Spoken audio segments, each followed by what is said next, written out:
Welcome to our channel BKS classes. Hindi के question आप लोगों के लिए लाए हैं। देखिए इंपॉर्टेंट क्वेश्चन है, कल जो एग्ज़ाम होने वाला है उसी का एक है। आप लोग इसको देख लीजिएगा एक बार और इसे देख करके आराम से तैयारी कीजिए। बहुत अच्छा क्वेश्चन है आप लोगों के लिए।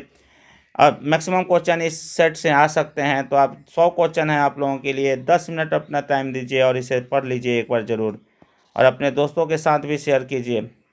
भारत माता कविता में भारत का कैसा चित्र प्रस्तुत किया गया है, तो यथातथ याद रखेंगे। जातीय अस्मिता की दृष्टि से इतिहास का प्रभाव कैसा है, तो याद रखेंगे विच्छिन्न और अविच्छिन्न दोनों। आधुनिक सभ्य समाज और श्रम समाज की आवश्यक क्यों माना जाता है, तो याद रखें कार्यकुशलता के लिए। श्रम विभाजन और जाति पाठ प्रथा पाठ बाबा साहेब के किस भाषा से संपादित है, तो याद रखेंगे एनिहिलेशन ऑफ कास्ट।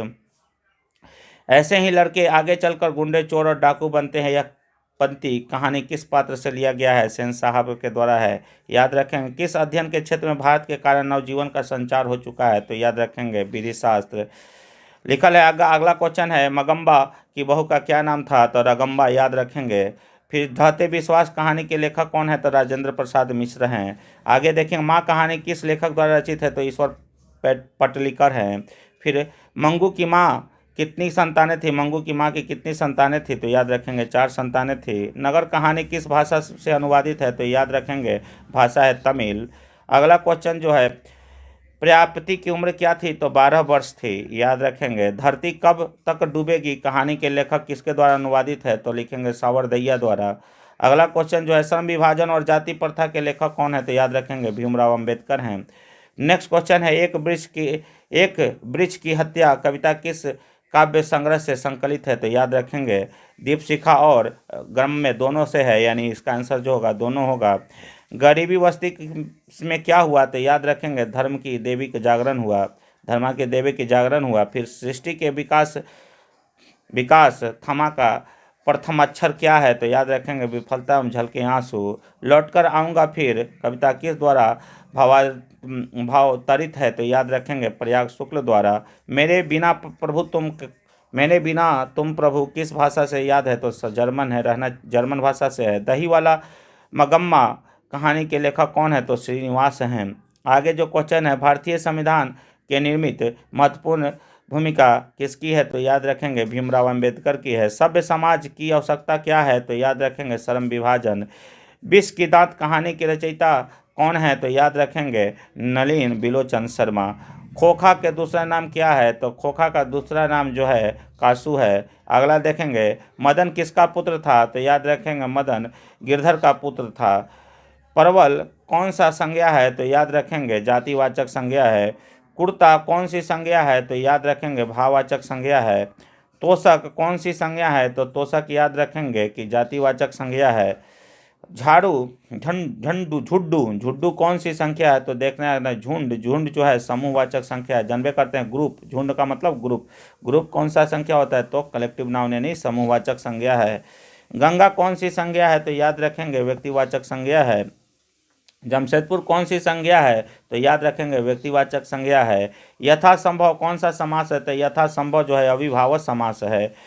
पराधीन कौन सा समास है, तो याद रखेंगे जो पराधीन है वो तत्पुरुष समास है। पतझड़ में कौन सा समास आता है, तो याद रखेंगे तत्पुरुष समास आता है। चरित्र चित्रण निम्नलिखित में कौन सा समास है, तो चरित्र चित्रण तत्पुरुष समास है। काल के कितने भेद होते हैं, तो याद रखेंगे काल के 3 भेद होते हैं, पर वर्तमान काल, भूतकाल, भविष्य काल। वर्तमान काल के कितने भेद होते हैं, तो याद रखेंगे वर्तमान काल के 4, यहाँ अंग्रेजी में 4 लेकिन हिंदी में याद रखेंगे कि 5 होता है। भविष्यत काल में कितने भेद होते हैं, तो याद रखें भविष्यत काल के 3 भेद होते हैं। निम्नलिखित शब्दों में कौन सा शब्द तद्भव है, तो याद रखेंगे पलंग तद्भव शब्द है। निम्नलिखित शब्दों में कौन सा शब्द तत्सम है, तो याद रखेंगे कपूर जो है वो तत्सम शब्द है। आगे निम्नलिखित में कौन सा शब्द अविकारी है, तो याद रखना है कि धीरे धीरे अविकारी है।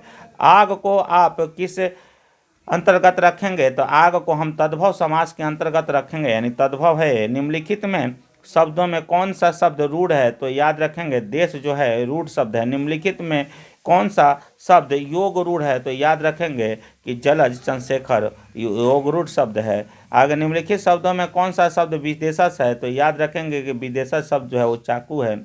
आगे निम्नलिखित में यौगिक शब्द कौन सा है, तो याद रखेंगे कि पाठशाला है। बच्चों से खेला जाएगा, बच्चों से खेला जाएगा, यह किस वाच्य का उदाहरण है? तो याद रखेंगे कर्म वाच्य का उदाहरण है।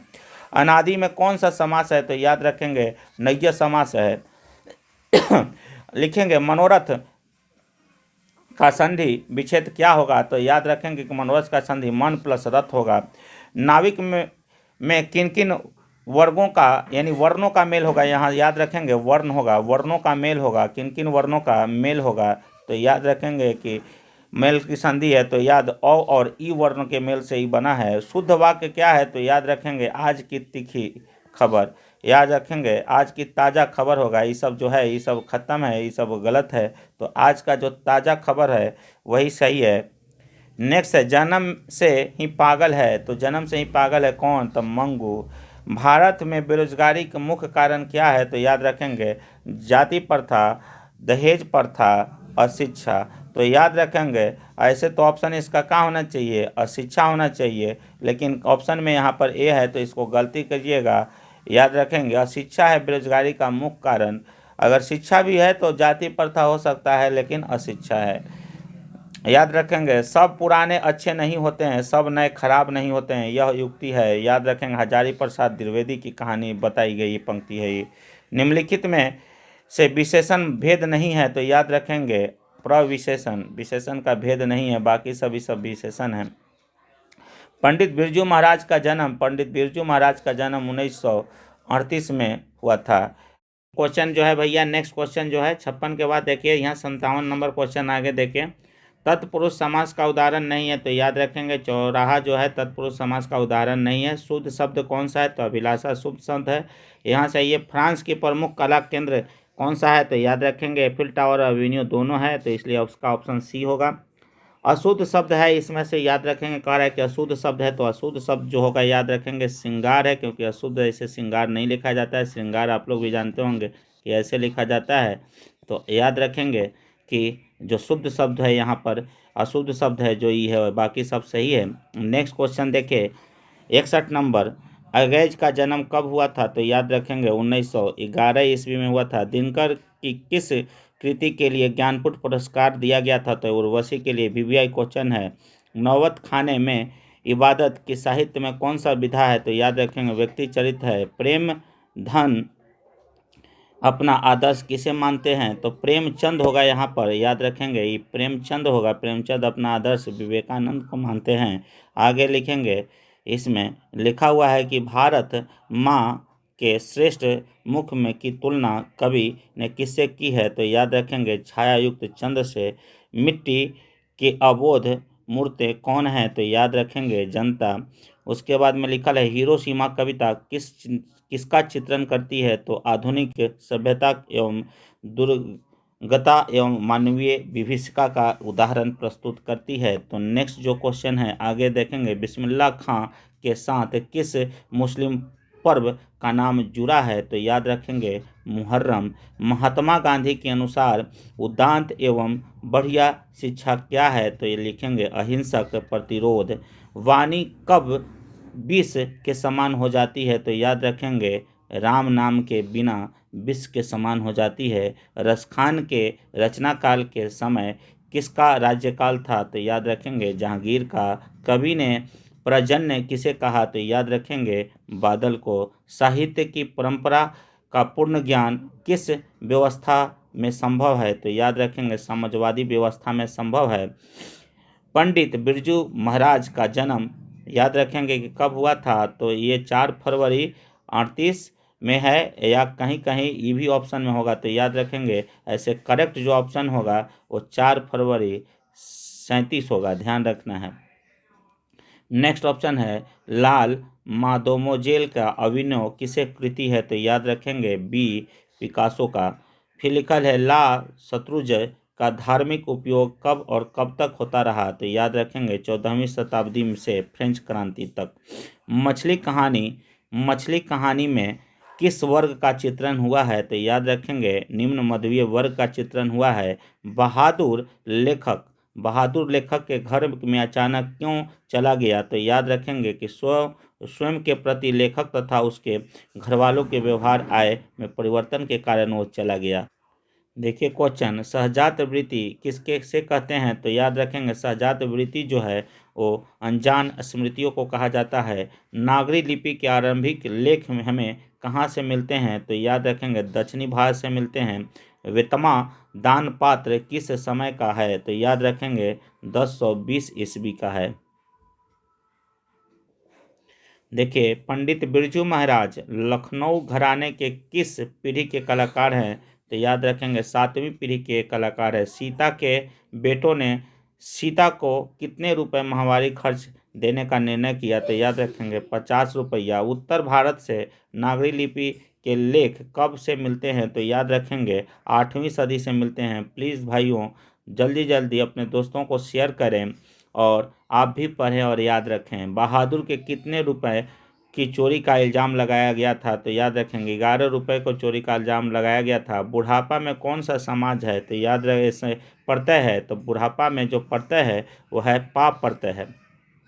निम्नलिखित शब्दों में कौन सा शब्द शुद्ध है? तो याद रखेंगे उच्चवास शुद्ध शब्द है। निम्नलिखित शब्दों में कौन सा शब्द शुद्ध है? तो याद रखेंगे यहाँ चरमोत्कर्ष जो है शुद्ध है लिखा हुआ है। निम्नलिखित वाक्यों में कौन सा वाक्य शुद्ध है? तो याद रखेंगे फूलों का माला ला दीजिए, तो ई जो है शुद्ध है। अकल पर पत्थर पड़ना मुहावरे का सही अर्थ क्या है? तो बुद्धि का क्या हो जाता है? भ्रष्ट हो जाना या बुद्धि का खत्म हो जाना। वर्ण कितने प्रकार के होते हैं? तो वर्ण जो है वो 2 प्रकार के होते हैं। ऐसे लिखल होगा अगर 3 तब पर 3 भी लगाइएगा कि स्वर्ण वर्ण, विसर्ग वर्ण और व्यंजन वर्ण। तो कहीं कहीं इसका ऑप्शन बी भी होगा और कहीं कहीं अगर 3 है तो 3 लगा के आइएगा। ऐसे इसमें आंसर ए दिया हुआ है लेकिन ये गलत आंसर है।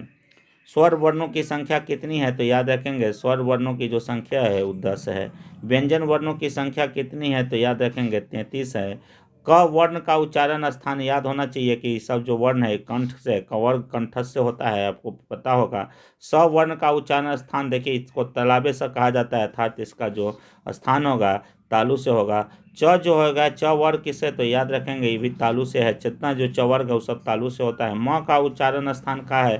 तो याद रखेंगे म का उच्चारण नासिका से होता है। जितना जो पांचवा, हर एक वर्ण के पांचवा वर्ग जो है वो सब नासिका है, अनुनासिक शब्द भी कहा जाता है। न का उच्चारण स्थान याद रखेंगे नासिका, क्योंकि पांचवा वर्ण है। देखिएगा तथा दधा का पांचवा वर्ण है तो ये नासिका से होता है। अगला जो लास्ट क्वेश्चन है मेरे भाई आप लोगों के लिए, देखिए ऊ का उच्चारण स्थान कहाँ से होता है? तो ओष्ठ होता है। हिंदी वर्णों में कुल कितनी संख्या होती है? हिंदी वर्णों में कुल कितनी संख्या होती है? तो याद रखेंगे 44 होती है। भाइयों आप अपने दोस्तों के साथ ज़रूर शेयर करें। अच्छा लगता है वीडियो तो एक लाइक ज़रूर बनता है मेरे भाई, मेरा भी मेहनत इसी पर है। आप लोग इसे लाइक कीजिए, अपने दोस्तों के साथ ज़रूर शेयर कीजिए और जितना से जितना हो सके हमें सपोर्ट करने का कष्ट कीजिए। आप लोग का एक सपोर्ट मुझे ऊर्जा प्रदान करती है, इसलिए प्लीज़ से प्लीज़ आप इसे शेयर ज़रूर करें और इसे पढ़ लें मेरे भाइयों, क्योंकि ये सब क्वेश्चन इंपॉर्टेंट है मेरे अनुसार। Thank you for watching. Thanks a lot.